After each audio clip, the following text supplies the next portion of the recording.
Bang, terkait masalah kemarin kembali kisruh Bang, Ya. terjadi percekcokan antara Niki dengan JPU. Pihak Niki merasa JPU terlalu banyak memotong ucapan saksi. Itu Ya. dulu Bang, pertama. Itu dibenarkan nggak sih Bang atau memang haknya JPU? Jadi setiap persidangan yang terkait dengan tanya menanya saksi, jawab menjawab saksi, baik JPU maupun pengacara maupun majelis hakim, itu selalu seringkali ada intervensi atau pemotongan suatu cerita, gitu supaya cerita kesaksian ini terarah. Gitu. Jadi kalau saksinya ngelantur atau tidak relevan dipotong begitu. Jadi begitu. Jadi bisa dilakukan oleh jaksa, bisa juga dilakukan oleh pengacara. Kalau ada saksi berbicara supaya tepat sasaran kesaksiannya, kemudian tidak ada yang ngelanturnya, makanya dipotong. Seringkali begitu. Itu wajar. Nah, memotong pembicaraan ini biasa terjadi.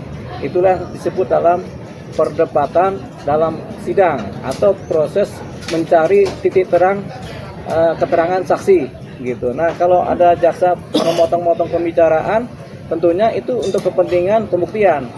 Demikian juga kalau ada pengacara itu memotong-motong pembicaraan saksi, itu untuk kepentingan pembuktian juga. Nah, juru tengahnya adalah majelis hakim. Apakah memotong pembicaraan ini relevan apa tidak? Jadi kadang-kadang jaksa kemudian memotong pembicaraan keterangan saksi, jaksa bisa keberatan. Makanya ada kata istilah keberatan. Kami keberatan yang mulia. Baik jaksa. Pengacara juga gitu, kami keberatan yang mulia. Itulah kata-kata itulah tujuannya karena ada memotong tadi. Tapi dalam hukum prosedur hukum acara pidana dan dalam proses persidangan itu dibolehkan. Jadi ya ketika jaksa memotong pembicaraan boleh, ketika pengacara kemudian keberatan juga boleh, begitu. Jadi semuanya boleh sebenarnya, gitu. Bang, kita mengerucutkan dulu bahwa arti JPU, jaksa penuntut umum, karena pihak Niki menganggap tidak netral. Kita artikan dulu Bang, JPU gitu Bang. Ini bukan sidang perdata, ya. Sidang perdata pun seringkali ribut. Nah, kalau sidang pidana itu JPU itu ya pasti tidak netral. Kalau JPU netral, yang netral itu harusnya hakim, bukan JPU. Karena begini, JPU itu jaksa penuntut umum, ya. Jaksa tugasnya menuntut, pengacara tugasnya membela, hakim tugasnya memutuskan perkara. Yang netral itu adalah majelis hakim. Jaksa nggak boleh netral. Kalau jaksa netral berbahaya.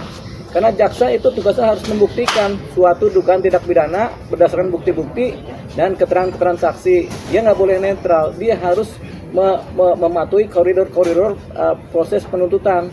Jadi dia harus mengarahkan bukti seperti apa, saksi seperti apa, begitu. Nah, pengacara juga nggak boleh netral dalam proses hukum pidana. Pengacara harus membela kliennya. Nggak boleh kalau pengacara juga netral, nggak dia bela itu kliennya kan. Jadi pengacara juga harus berpihak kepada kepentingan hukum kliennya. Tapi di atas semuanya adalah bagaimana tercapainya keadilan, gitu. Duduk terang masalahnya jelas, keadilan tercapai bagi para pihak. Itulah nanti yang disebut sebagai netral. Tapi hakimlah yang menentukan semuanya. Nah, hakim yang netral, tapi hakim akan memutus berdasarkan bukti dan fakta-fakta di persidangan, transaksi. Jadi nggak pernah ada tuh jaksa netral itu, kecuali hukum acara perdata. Tapi nggak juga, sama-sama saling membela kepentingan masing-masing kan. Yang netral cuma majelis hakim, gitu. Juru tengah namanya majelis hakim, itu aja. Bang, tapi JPU itu bekerja untuk negara atau untuk pelapor atau kepentingan umum Bang sebenarnya Bang JPU? JPU itu bekerja untuk negara. Di bawah negara adalah kepentingan umum. Di bawah kepentingan umum adalah korban kriminal. Begitu. Jadi jaksa harus membela kepentingan negara dulu karena jaksa adalah petugas negara. Kemudian dia harus membela kepentingan umum karena untuk keadilan masyarakat. Yang ketiga, dia harus membela korban karena kepentingan keadilan korban yang menderita dari suatu tindak pidana kriminal. Bang, terkadang JPU ini seolah-olah ada kabar miring terkait adanya titipan pesanan. Gimana Bang menyikapi itu? Semua perkara-perkara pidana seringkali dibumbu-bumbui oleh cerita-cerita miring. nggak ada cerita-cerita yang lurus itu, semua miring. Karena apa? Biasanya pelaku pidana itu kemudian atau korban merasa ada yang nggak adil, makanya keadilan itu dicapai melalui keseimbangan dalam proses sidang. Sepanjang keadilan itu belum tercapai melalui putusan, itu selalu miring ke kiri, miring ke kanan, begitu. Karena timbangannya belum sesuai kan, makanya miring-miring nih. Kenapa miring nih timbangan keadilan? Kenapa miring kemari gitu? Selalu ada, masing-masing pihak punya sudut pandang mengenai kemiringan dalam berperkara. Termasuk kepada jaksa penuntut umum, pasti ada yang menilai secara miring.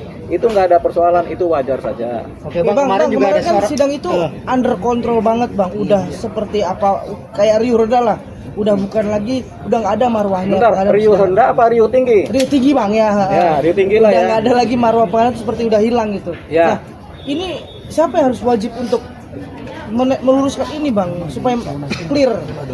Banyak perkara seringkali dibarengi dengan keributan-keributan.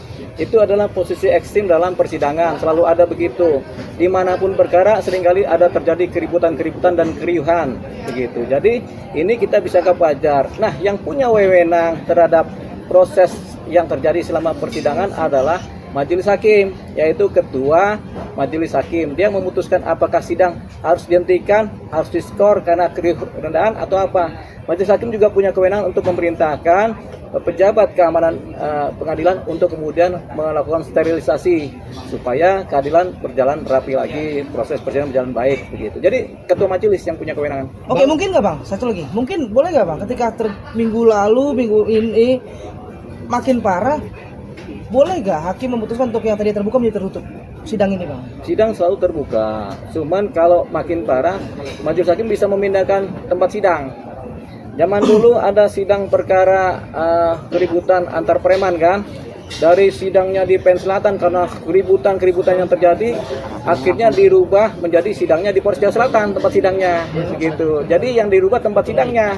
Nah, kalau sidangnya nggak bisa tertutup, sidang tertutup itu untuk kepentingan hukum, keadilan, untuk kepentingan pribadi ya, itu baru sidang tertutup, gitu. Jadi sidang itu selalu terbuka kecuali ditentukan lain oleh majelis hakim.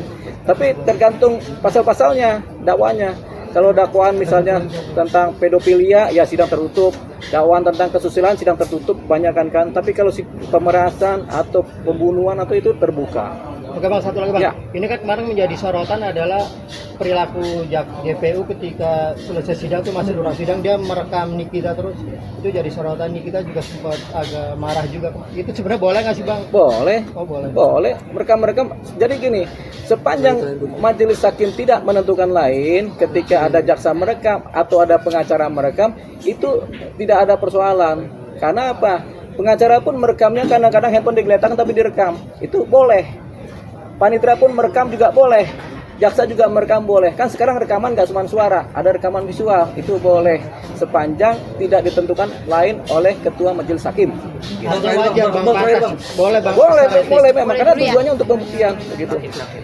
Bang terakhir bang, banyaknya penghinaan terhadap JPU di dalam ruang persidangan bang. Itu nanti akhirnya akan memberatkan kita sendiri nggak sih bang sebenarnya? Ya, tergantung siapa yang menghina. Kalau yang menghina orang di pengunjung, ya pengunjungnya yang diusir. Tapi kalau memberatkan tergantung perilaku pribadinya si Nikita sebagai si terdakwanya. Kalau Nikitanya sopan tapi pengunjungnya menghina, ya bukan salah Nikita kan. Kalau Nikita sendiri yang menghina, itu namanya karena dia namanya perberat. Ada perilaku yang dianggap memperberat hukuman karena tidak sopan atau tidak disiplin atau tidak bertingkah laku baik dalam persidangan.